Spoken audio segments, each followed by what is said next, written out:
Quarantine রিডিংসের চতুর্থ পর্যায়ে আপনারা শুনছেন হাসান আজিজুল হকের উপন্যাস আগুন পাখি। উপন্যাসটি পাঠ করেছেন নন্দিনী সরকার এবং এই শ্রুতিগ্রন্থটি নির্মাণ করেছেন শুক্লা রায়। শুরু হচ্ছে আগুন পাখি, আজ ৮ম পর্ব।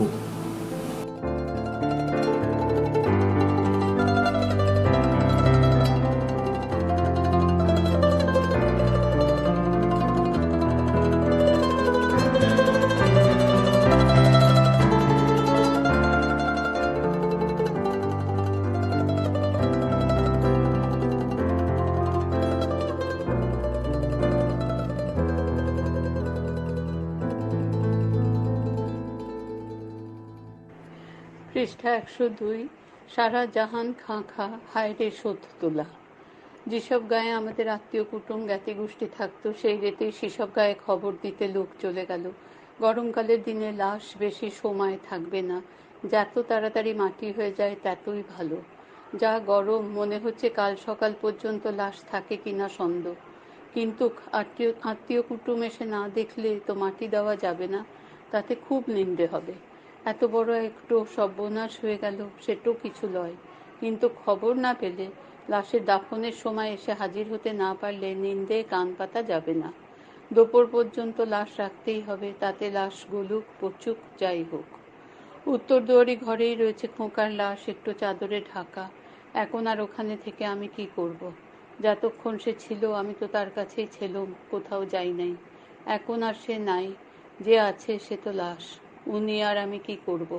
শরীর শুকিয়ে কঙ্কাল, সেই কঙ্কালটো চামড়া ঢাকা পড়ে আছে। খানিক বাদে ওই চামড়া ফুলে ঢোল হবে, রসানি গড়িয়ে পড়বে সারা শরীর থেকে, দুর্গন্ধ ছড়াবে। লাশ বলতে তো এই সব লাশই ওই রকম গলে পচে হেজে থাকে কবরের ভেতর। কবর না দিলেও ঘরেও তাই হবে। ওর সাথে আমার সোনার জাদু বড় খোকার কি সম্পর্ক? আর আমি দেখতে চাই না তার সোনার মূর্তি আমার মনেই থাক। তবে কেঁদেছিলাম বই কি, চোখের পানি তো কবেই শুকিয়েছে। কাঁদতে কাঁদতে গলা ভেঙে গেল, কিন্তু চোখে যে আর পানি নাই। সবাই কাঁদছিল, আমিও কাঁদছিলাম। বাড়িতে কাল রাতে খাওয়া দাওয়া হয় নাই, সব বন্ধ ছিল। ই বাড়ি ও বাড়ির বৌঝিরা এসে চিনি নাইলে গুড়ের শরবত এক ঢোক করে সবাইকে খাইয়েছে। ঘরের ভেতর অত লোক, কত আর খাওয়াবে?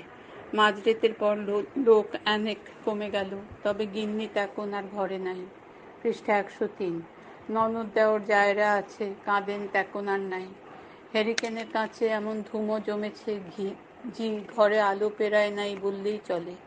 তেকন আমার বুকের ভেতরটো পাষাণ, আমি সেই আলোয় দেখলাম ছায়াবাজি। কতবার খোকা এলো গেল, কত কি করলে, গলা জড়িয়ে ধরলে, তার মুখে আমি চুমো খেলাম। দেয়ালে আমি সব দেখছি। আত্মীয় কুটুম দুপুরের আগে এসে পৌঁছলো, লাশ লাওয়ানো ধোয়ানো হলো। সবাই বললে তেমন লেকিন খারাপ হয় নাই লাশ। সব ব্যবস্থা হয়ে গেলে আর একবার সবাইকে ডাকলে শেষবারের মতন মুখ দেখাবার লেগে। দেখলুম বটে সবারই সাথে। খোকার মুখ আর কি আমার দেখবার দরকার আছে? উমুক যে আমি চোখ বুজে যখন খুশি তখন দেখতে পারি। এখন ওই নষ্ট হওয়া মুখ দেখে আমার কি হবে? তবু বললুম, যাও বাপ, যেছো যাও, কিন্তু মায়ের কাছ থেকে আর কোথা যাবে? যেখানেই থাকো মা ডাকলেই আসতে হবে। দাফন করে সবাই ফিরে আসতে আসতে দুপুর গড়িয়ে গেল। তারপর খাওয়া দাওয়া শেষ হতে হতে দিনই প্রায় ফুরিয়ে এলো। সবাই এসে বাড়ির ভেতরে উত্তরের ঘরের উষারায় বসেছে। আত্মীয় কুটুমে এসে নতুন মা তার ছেলে মেয়ে সবাইকে এনেছে। নানার বাড়ি থেকে আমার ছোট ভাইটি, মামুরা, খালারা সব এসেছে। কর্তারও যেখানে যত আত্মীয় গোষ্ঠী ছিল কেউ বাদ যায় নাই, সবাই হাজির। আর এসেছে আমার বাপজি। বাপজি বাড়ি ছেড়ে কোথাও বড় একটু যেত না। একটু একল সেরে ঘরকুনোই ছিল মানুষটো। আমার বিয়ের পরে একবার কি হয়তো দুবার মেয়ের বাড়ি এসেছে, তার বেশি হবে না। তবে এই বাড়িতে যা ঘটে গেল তাতে কি বাপজি না এসে পারে? নাতিটিকে জি বড্ড ভালোবাসত। এই গত বছর বাপের বাড়ি যেতে পারি নাই, তার এগু ফি বছরই গিয়েছিলেন। বড় খোকা সবারই জান কেড়ে নিত, অমন চুপচাপ রাশভারী নানাও তার খুব বশ হয়েছিল। পৃষ্ঠা ১০৪। সেই আমার বাপজি এসে আমাকে এখনো একটু কথা বলে নাই, বলতে পারে নাই। উত্তর দুয়ারে ঘরের পীড়ে পশ্চিম ধারে চুপ করে বসে রয়েছে। কাঁদতে তো পারে না মানুষটু, পর্বতের মতন বসে আছে। সাদা গায়ের রং, মুখে চাপ দাড়ি, পরনে সাদা লুঙ্গি আর সাদা পিরেন। কর্তা তখন ছিল না, কোথা থেকে এলো বাড়ির ভেতরে। এই কদিন যে মানুষটুকু দেখে ভয় পেয়েছিলাম, এখন দেখলুম সে আবার সেই আগের মানুষ। শোক তাপ যেন কিছুই নাই। বাড়ির উঠোনে দাঁড়িয়ে সে একবার সবাইকে দেখলে, তারপর আস্তে আস্তে এগিয়ে এলো বাবজির কাছে। বাবজি বটগাছের মতন বসে, আর কর্তা দাঁড়িয়েছে তার সামনে। সে ছিল আপনার যোগ্য নাতি। আপনি বলেছিলেন আপনার ছেলেকে আপনার কাছ থেকে পর করে দিচ্ছি বলে আমার ছেলেকেও বেশি দিন স্কুলে যেতে হবে না। আপনার নাতি আপনার কথার মান রেখে দুনিয়া থেকে বিদায় নিয়ে চলে গেল। আপনার কথাকে সে মিছে হতে দেয় নাই। হায় কি বললে, হায় কি বললে, ওগো হায় কি বললে। আসমান থেকে যেন বাজ পড়ল, আর যে যেখানে ছিল সাথে সাথে পাথর হয়ে গেল। কর্তার মুখের দিকে আমি তাকিয়ে রয়েছি, যেন যুগ কেটে গেল। তারপর গুড় করে একটা আওয়াজ উঠল, যেন মাটির তলা থেকে আসছে। আমি শুনছি সেই আওয়াজ, হু হু হো হো, ও হো হো করে বাপচির বুকের ভেতরটো খান খান করে ভেঙে দিয়ে পেলোয় বেগে বেরিয়ে আসছে। অত বড় পর্বতের মতো মানুষটু উষারা থেকে গড়িয়ে উঠোনের উপর যেয়ে পড়ল। পৃষ্ঠা 105। সংসার কাউকে ছেড়ে কথা বলবে না। আমার বড় খোকা চলে গেল, দুনিয়াদারিতে আর আমার মন নাই। নাই নাই নাই, তবু কি মত এলো? সংসারকে ক্ষমা দিলে, ছুটি কি পেলুম? বড় খোকা গেল তো পরের খোকাটি বড় খোকার জায়গায় চলে এলো। কবে এলো তা জানিও না। দেখতে দেখতে সেও বড় হয়ে গেল। মোটেই বড় খোকার মতন লয়, গড়ন পেটন একদম আলাদা। তারও খুব রূপ, কাঁচা সোনার মতন গায়ের রং। এতদিন কিছুই খেয়াল করি নাই, একদিন হঠাৎ দেখি ওমা, ও তো 12-13 বছরের ছেলে হয়ে গিয়েছে। তারপর মেয়েটি বাড়ির প্রথম মেয়ে, সেও 3-4 বছরের হয়ে গেল। মাজা মাজা রং, আঁকা বাঁকা চোখ মুখ, এইটুকুনি কপাল, মাথা ভর্তি এলোমেলো কালো চুল। ওমা, আমার কি হবে মা? গা থেকে যেন ননি গলছে। এখন এদের নিয়ে কি করব? পোড়া সংসার কি জিনিস কে বলতে পারে বলো? শুধু কি তাই, সংসার এদিকে আপনা আপনি বড় হচ্ছে। তার সংসার বড় হবে কি ছোট হবে তাতে তো কারুর হাত নাই। ছেলে মেয়ে কম হোক বেশি হোক সবই আল্লাহর ইচ্ছায়। এখন যেমন নিজের ইচ্ছায় তেমন লয়। 8, 10, 12, 13টা করে ছেলে মেয়ে হচ্ছে, কিছুই করার নাই। আল্লাহ দিচ্ছে, তাকে কি করবে? খেতে না পেয়ে রোগে ভুগে কুকুর বেড়ালের ছানার মতন এন্ডি গেন্ডিগুলো মরে যেছে। ফল পাকার পরে যেমন কলা গাছ মরে, তেমনি করে এদুড়ি পেদুড়ি ছেলে মেয়ে পেটে ধরতে ধরতে মা গাছটো মরে যেছে। ছেলে হতে যে মরছে, কি অন্য অসুখে মরছে, কিছুই করার নাই। দুঃখ দরদও কিছু নাই। পুরুষ মানুষ আবার একটু বিয়ে করে আনছে, আবার এক পাল জন্মাইছে। এই বাড়িতেও তাই হলো। সেজ বউয়ের 2টি খোঁকা, ওই 2টি খোঁকাকে রেখে সে একদিন চোখ বুঝলে। কি রোগ তার হয়েছিল তা কেউ বলতে পারলে না। চিকিৎসা আর কি হবে? পৃষ্ঠা 106। গায়ের ডাক্তার ওষুধ দিলে টোটকা মোটকা যে যেমন পারলে দিতে কসুর করলে না। ঝাড়ফুঁক পানি পড়া কিছুই বাদ পড়ল না। তা সেজ বউ বেশি সময় নিলে না। কোনো কিছু গেরাজ্জি না করে সে সব ফেলে চলে গেল। খোকা দুটিকে এখন কে দেখে? এই কথা বলে সেজ দেওর 6 মাস যেতে না যেতে আবার একটি কচি মেয়েকে বিয়ে করে ঘরে আনলে। যে 2 দেওরের বিয়ে বাকি ছিল এবার তাদেরও বিয়ে হলো, আর বিয়ের পর বেশি দিন যেতে না যেতে তাদেরও ছেলেপুলে আসতে শুরু হলো। সংসারে কখনো কখনো 1জনা 2জনা করে কমছে বটে, কিন্তু বাড়ছে অনেক বেশি। হাতে পায়ে গলায় মাথায় লেয়ালির দড়ি পেঁচিয়ে পেঁচিয়ে জড়িয়ে যেছে। কিন্তু যাই হোক আর তাই হোক, কর্তার খেয়াল সব দিকে। আগের মতন এখন আর তাকে সব কিছু নিজেকে দেখতে হয় না। সংসারের দায় দায়িত্ব এমন করে সে ভাগ করে দিয়েছে যে সব আপন মনেই ঠিকঠাক চলছে। পান থেকে চুন খসবার জো থাকছে না। সবাই নিজের নিজের কাজের দায়িত্ব বুঝে নিয়েছে। সেজ দেওর একটু আবরের মতন, ঠিক গোয়ার গোবিন্দ লয়, তবে নিজের বুদ্ধিতে কিছু করার ক্ষমতা তার নাই। সোজা মানুষ, কারোর সাথে লাগলো তো মারামারি করে নিজে জখম হলো, কি আর কাউকে জখম করে ফেললে। চাষবাস আবাদের দায় দায়িত্ব ছিল এই সেজ ভাইয়ের ঘাড়ে। মাঝে মাঝে তার সাথে গোলমাল ফ্যাসাদ করে ফেললেও সব কিছু দেখাশোনাটা সে ভালোই করত। তবে খুব বুদ্ধি ছিল দেওরের। সে দেখতে যেমন সুপুরুষ ছিল, বুদ্ধিশুদ্ধিও তেমনি ভালো ছিল, আর কাজে কর্মেও ছিল চালাক। জমির খবর, আবাদের খবর, ফসলের খবর তার চেয়ে ভালো ইগা তো ইগা, আশপাশের 14 গাঁয়ের কেউ ভালো জানত না। সে যোগে বুদ্ধি পরামর্শ সব তার কাছেই নিতে হতো। পৃষ্ঠা 107। রাত দিন ট্রেনে করে শহরে যেতে হতো বলে কর্তা স্টেশনের কাছে 1 কোষ দূরে ছিল স্টেশন। 2 বিঘে জমি কিনে সেখানে একটু ভিটে আর বিরাট একটু মুদিখানার দোকান করা হলো। গঞ্জে একটু বাড়িও হলো, ব্যবসার লেগে একটু দোকানও হলো। কর্তা এই কাজটা দেখার ভার দিলে ভাসুর আর দেওরের ওপর। নামেই থাকলো বড় কর্তা, আসল দায়িত্ব দেওরকেই নিতে হলো। আমি যখন বিয়ে হয়ে এই বাড়িতে আসি, এই মানুষটি তখন একেবারেই ছেলে মানুষ। আমার চেয়েও বয়সে বছরের ছোট তো। বড় খোকা যতদিন বেঁচে ছিল সে ছিল এই দেওরের চোখের মণি। সে চলে গেলে তার বুকে যে কেমন বেঁচেছিল তা আমি জানি। তারপর থেকে এমন করে সে ব্যবহার করত যেন সেই আমার বড় খোকা। এখন যে তার বিয়ে দেওয়া হয়েছে, এখনো সে তেমনিই আছে। এই সেদিন ছোট দেওরেরও বিয়ে হয়ে গেল। ও আর কিছুতেই কলেজে লেখাপড়া করলে না। কর্তা কত বুঝুইলে সে খালি কাঁদতে লাগলে, বড় খোকাই চলে গিয়েছে, আর কিসের লেখাপড়া। চাকরি বাকরি একটু খুঁজে নিয়ে কর্তার পাশে দাঁড়ানো দরকার। তা বিয়ের আগেই চাকরি একটু পেলে সে। কর্তার আপত্তি করলে না, শহরে বাসা করে দিয়ে ছোট বউকে সেখানে পাঠিয়ে দিলে। আমাকে বললে, এই প্রথম গাঁ ছেড়ে শহরে বাড়ির একজন বসবাস করবে, তা করতে হবে না? চিরকাল কি সবাই কুঁয়োর ব্যাঙ হয়ে থাকবে?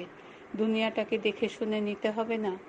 সংসার যাকে বলে ভরা ভর্তি, চাষের জমি 100 বিঘের ওপর, 4 জনা কাজের মুনিশ সারা বছর আছে, সোম বছরের রাখাল আছে, একটু গোয়ালে গরু ছাগলের জায়গা হয় না, আর একটু করতে হয়েছে।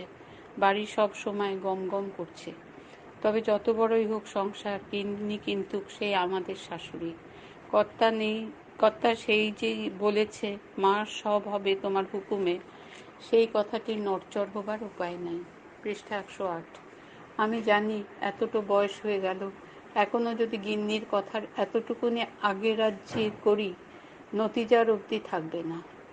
কর্তা ঠিক হাত ধরে বাড়ির বাইরে দিয়ে আসবে। ভিন ভিন গাঁ থেকে নতুন বৌঝিরা আসছে, তারাও ছেলেপুলের মা হয়ে যেছে। তবু তাদের কেউ যদি গিন্নির সামনে হাতের বালা ঘোরাইছে, একটু ঠোসক কি গরব দেখাইছে, কর্তা ঠিক তাকে বাপের বাড়ি পাঠিয়ে দেবে। এখন আমার মনে হয় কর্তার সারা জীবনের কাজ যেন আগের থেকে বাঁধা। বেঁধেছে সে নিজেই, কারু কথা শুনে লয়, কারু কথা শোনার লোক সে লয়। বোধহয় প্রথমেই ঠিক করে নিয়েছিল বাপ মরার পরে ভাই বোনদের কেউ যেন বুঝতে না পারে যে বাপ মরেছে। মা যেন না মনে করতে পারে যে বাপ চলে যাবার পরে এতিম ছেলে মেয়েগুলো পানিতে ভেসে যাবে আর লোকের দয়ায় বেঁচে থাকবে। আরও একটু কথা কর্তা ভেবে রেখেছিল যে সংসার যত খুশি বড় হোক, বরং যত বড় হবে ততই ভালো। সবাই একসাথে থাকবে, লোকজনে আত্মীয় কুটুমে বাড়ি সব সময় গম গম করবে, কিন্তু সে নিজে থাকবে দূরে, নিজে থাকবে একা। সত্যি কিছুতেই বাড়ির ভেতর আসতো না। মা ডেকে পাঠাইলে আসতো, খুব বড় বিপদ আপদ, রোগ শোক বা খুশির খবরে আসতো, আবার খানিকক্ষণ বাদেই চলে যেত তার বাইরের ঘরে। বাইরের ঘরে মানে বৈঠকখানা নয়, দলিজ তো আলাদা। বাড়িরই একটু ঘর একটু একানে ছিল। কর্তা সেই ঘরে থাকতো, শুতো। সেই ঘরেরই বাইরের দিকে একটা পথচালি ছিল, সেখানে চেয়ার পেতে বসে থাকতো বিরাট খামারের দিকে মুখ করে। সেই জায়গাটা খুব ঠান্ডা ছেঁয়া, কোনো মানুষজন সেদিকে যেত না, বোধহয় গরু ছাগলও সেদিকে যেতে ভয় করত। এত বড় সংসারের কর্তা, বাড়ির ভেতরে এত লোক, এত কাচ্চা বাচ্চার চেয়ে ভ্যা। কর্তা নিজেরই এত বড় সংসার গড়েছে, তবু সে নিজে থাকতো দূরে। পৃষ্ঠা 109। মানুষজন তেমন পছন্দ করতো না। মজা ফুর্তি করে অনেক মানুষের সাথে তাকে কোনোদিন গল্প গুজব করতে দেখি নাই। তার সামনে গেলেই সে যেই হোক তার পা কাঁপত, কথা আটকে যেত। পথে ঘাটে বাড়ির ছেলেই হোক আর পাড়ার ছেলে মেয়েই হোক, কর্তাকে দেখলেই ভয়ে কাঠ হয়ে দাঁড়িয়ে পড়ত। কিন্তু কর্তা ঘরের কিংবা বাইরের কোনো ছোট ছেলে মেয়েকে বকেছে বলে আজ পর্যন্ত মনে করতে পারি না। এমনই রাশভারী মানুষ ছিল সে। ওই যে ঘরে থাকতো, সকালে দুপুরে রেতে তার খাবার বয়ে নিয়ে যেত ওই ঘরে। তার খাবার সামান্য, এই এতটুকু, কিন্তু সে যা বলে দিত তাই রাঁধতে হতো। এইসব লেগে মনে হতো কর্তার সব কিছুই আগে থেকে বাঁধা। সংসারের সব বিধি ব্যবস্থা করে দিয়ে যার যেমন কাজ তাকে তেমন ভার দিয়ে কর্তা যখন দেখলে আর কোনো গোলমাল হবে না, সংসার ঠিকমতো চলবে, তখনই সংসার থেকে দূরে গেল, মন দিলে সারা এলাকার মানুষের কাছে। তা এখন মনে হয় বই কি যে কর্তা আরেকটি জিনিস চাইতো, সেই জিনিসটি হলো ক্ষমতা। সংসারের ক্ষমতা তো সে পেয়েই ছিল, তা নিয়ে কারো কোনো কথা ছিল না। তার সংসারের বাইরেও ক্ষমতা পাবার লেগে সে জেনে হোক না জেনে হোক, আমি ঠিক বুঝতে পারি, অনেক দিন থেকে অনেক চেষ্টাই করছিল। যে মানুষ কোনো কথা বলতেই চাইতো না, আমি স্ত্রী বলে আমার কোনো আলাদা খাতির ছিল না, সেই মানুষ মন মেজাজ ভালো থাকলে আমাকেও দু একটু না বলে পারতো না। বাইরের কত আনকা লোক কবে থেকে বাড়িতে আসে, কি কাজে কর্তা প্রায় প্রত্যেক দিন গায়ের বাইরে যায়, আবার সাঁঝবেলায় ফিরে আসে। বাড়িতে কত কাগজ বই আসে, দেশের ভেতরে কত কি হচ্ছে তা নিয়ে কর্তা আজকাল কথা দু একটু বলে। এসব কথায় তেমন কিছু মনে হতো না, কিন্তু একদিন রেতে কর্তা আমাকে যখন বললে 7টা গাঁ নিয়ে যে ইউনিয়ন, সেই ইউনিয়ন নিয়ে সে নির্বাচন করবে, তখন মুখ ফুটে বলেই ফেললাম। পৃষ্ঠা 110। তোমার বুঝিন এখন খুব ক্ষমতার প্রয়োজন। দেশে কত রকম হানাহানি হচ্ছে তুমিই তো বলো। হিন্দু মুসলমানের হানাহানি, ব্রিটিশ তাড়ানোর লেগে হানাহানি, সব জায়গায় হানাহানি, গা ঘরও বাদ যেছে না। এই হানাহানিতে তুমিও ঢুকবে ক্ষমতার লেগে? ক্ষমতার জন্য কি লোকে ক্ষমতা চায়? আমার কথা শুনে কর্তা রাখবে না। ক্ষমতা চায় কিছু কাজ করার জন্য, ক্ষমতা পেলেই তবে কিছু করা যায়, নিজের আখের গুছিয়ে নেওয়া যায়, আবার দেশের কাজও করা যায়।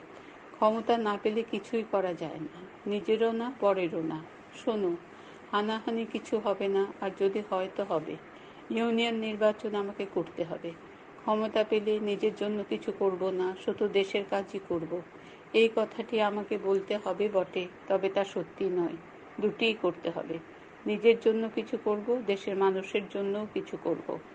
তোমাকে বলি, যদি একটা নিজের কাজ করি, 10টা সমাজের কাজ করব। কথার কথা বলছি না, যা বলছি তাই করব। এই কর্তা লোকটিকে আমি যতদূর চিনি, আমার ছেলে মেয়ের বাপ, বাড়ির কর্তা বলে নয়, অন্য একটু লোক মনে করেই বলছি, এই লোকটিকে বিশ্বাস করা যায়। ওর যে কথা সেই কাজ, তা নাইলে কেউ বলতে পারে ক্ষমতা পেলে নিজের লেগেও কিছু করব, পরের লেগেও করব? এমন হিসেব করে কেউ বলতে পারে নিজের একটু করলে দেশের 10টা কাজ করবে? আমি জানি ও যদি জানে মরেও যায় তবু তাই করবে। ও কি কম কঠিন পাষাণ? সারা তল্লাটের লোককেও ও বোধহয় বিশ্বাস করাতে পেরেছিল এই কথা। এটি হিন্দুদের এলাকা, 7 গাঁয়ের মধ্যে মাত্র একটি ছোট গাঁ মুসলমানদের, আর 2টি গাঁয়ে 2-4 ঘর আছে, বাকি সবই হিন্দু। পৃষ্ঠা 111। কর্তার বিরুদ্ধে নির্বাচনে দাঁড়িয়েছিল সব বাঘা বাঘা হিন্দু, সব হেরে গেল তার কাছে। কত কথাই না বললে তার লেগে, ও মুসলমান, ভিনজাত ও হিন্দুদের মাথায় পা দিয়ে শাসন করবে। এই হিন্দুদের এলাকা, কত বামুন বুদ্ধি এখানে বাস করে, কত শিক্ষিত হিন্দু এই তল্লাটে রয়েছে, সব বাদ দিয়ে একটু মুসলমানকে ইউনিয়নের প্রেসিডেন্ট করতে হবে কেনে? কত কথাই না বললে, কিন্তু কিছুতেই কিছু হলো না। হিন্দুরা কর্তার 70 হিন্দুদের কথা ঘাড়াইলে না, কর্তাই জিতলে। কর্তা জিতলে যে আনন্দ ফুর্তি হতে লাগলো, তাতে ভালোই বুঝলাম কর্তা হিন্দু মুসলমান সকলেরই নয়নমণি। তারপরেও মানুষের ভেদ পাওয়া কি কঠিন দেখো। কর্তা আমার সেই ছেলে দুটি, সেই দুটিকে তো কর্তাই নিজের হাতে মানুষ করেছে। তারা তার আপন ভাইদের বাড়া, কি না করেছে কর্তা তাদের লেগে, আর তারাও কর্তাকে দাদা বলতে অজ্ঞান। আমাকেও বৌদিদি বৌদিদি করে এমন সম্মান করে, অথচ কর্তা একদিন ভোটের সময় কোন গাঁ থেকে অনেকটা রেতে ফিরে এমন একটু কথা বললে যে আমার মুখের কথা বন্ধ হয়ে গেল। পাশের গাঁয়ের ভদ্রলোকদের সাথে কথা বলতে বলতে অনেকটা রাত হয়েছে। ফেরার সময় সঙ্গে যারা ছিল, গাঁয়ের হিন্দু মুসলমান দুরকম মানুষই ছিল, তারা সব নিজের নিজের বাড়ির দিকে গেলে হিন্দু পাড়া দিয়ে কর্তা একাই আসছিল। আদার তেঁতুলতলাটু পেরোতে যেতেই দেখতে পেলে কে একজন জবুথবু হয়ে গায়ে চাদর জড়িয়ে দাঁড়িয়ে রয়েছে। ভয় ডর বলে কোনো কিছু তো কর্তার কোনো দিন নাই। কে রে ওখানে বলে কর্তা তার কাছে যেতেই দেখতে পেলে কামারপাড়ার মদন দাঁড়িয়ে দাঁড়িয়ে কাঁপছে। এখানে তুই কি করছিস রে বলতেই মদন তেমনি কাঁপতে কাঁপতেই কর্তার পায়ের কাছে বসে পড়ল। চাদরের তলা থেকে বেরিয়ে পড়ল এই বড় পাঁটা কাটার এক চকচকে খাড়া। মদন, এ কি রে? আমি এ কথা বলতেই কালীপ্রসাদের নাম করে বললে, ছোটদা আমাকে বললে আপনি যখন তেঁতুলতলা দিয়ে বাড়ি যাবেন তখন চোখ বুজে আপনার ঘাড়ে যেন একটা কোপ বসিয়ে দিই। পৃষ্ঠা 112। তা কোপ বসাতে পারলি না তো? যা বাড়ি যা। কি পাপ আমি করতে যাচ্ছিলাম, আমার যে নরকেও জায়গা হবে না। মদন হাউ মাউ করে কাঁদতে লাগলো। যা বাড়ি যা, শুধু শুধু কখনো খাড়া বার করিস না। কর্তার জিতলে কিন্তু বাড়িতে কোনো হইচই হলো না। একবার শুধু সে বাড়িতে মা আর বোনের কাছে এলো। মা বলে একবার শুধু দাঁড়াইলে, আর কিছু বললে না। গিন্নিও একটু কথাই বললে, বাবা আমার সব আশা পুড়েছে, আর কিছু চাই না।